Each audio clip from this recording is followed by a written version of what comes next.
నువ్వు పేదవాడివి, నీకు తండ్రి లేడు, నీకు పాలు ఎక్కడివిరా అన్నారు. తల్లిని వెళ్ళి అడిగాడు, అమ్మా నాకు పాలు ఉండవా అమ్మా అని అడిగాడు. ఎక్కడి నుంచి తెస్తుంది పిచ్చి తల్లి? ఆవిడ పాలు లేవు అని చెప్పలేక బియ్యపు పిండి నీళ్లలో కలిపి ఇచ్చింది తాగరా అని. పిల్లవాడు తెలియక నీళ్లు పట్టుకుని పరిగెత్తుకుంటూ మిత్రుల దగ్గరికి వెళ్ళాడు. సాటి పిల్లల దగ్గరికి వెళ్ళి, ఇదిగో పాలు, ఆవు పాలు మా అమ్మ నాకు కూడా ఇచ్చిందన్నాడు.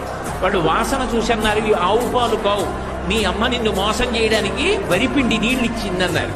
ఏడుస్తూ వెళ్ళి, అమ్మ నాకు ఆవు పాలు లేవా, నాకు నాన్నగారు లేరా అన్నాడు. ఎవడు చెప్పాడురా నీకు నాన్నగారు లేరని? లోకములకంతటికీ తండ్రి శంకరుడు, ఉన్నాడు మీ నాన్న. అయితే ఎలా కనపడతాడన్నాడు. వెళ్ళి తపస్సు చేయి, ఆయన కనపడతాడంది. బాలభక్తి. వెళ్ళి పరమశివుడి గురించి తపస్సు చేశాడు. ఉన్నాడు అని నమ్మి తపస్సు చేశాడు, ప్రత్యక్షమయ్యాడు. నీకేం కావాలన్నాడు. పిల్లవాడు పాపం ఏం తెలుసు, నాకు తాగడానికి ఆవు పాలు కావాలన్నాడు.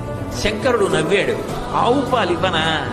నేను దర్శనమిస్తే నీకు ఇవ్వవలసింది కాసిన ఆవు పాల. నువ్వు నన్ను అడిగావు కాబట్టి పాల సముద్రాన్ని సృష్టిస్తున్నానని క్షీరసాగరాన్ని సృష్టిస్తున్నాను ఉపమన్యువు కోసం.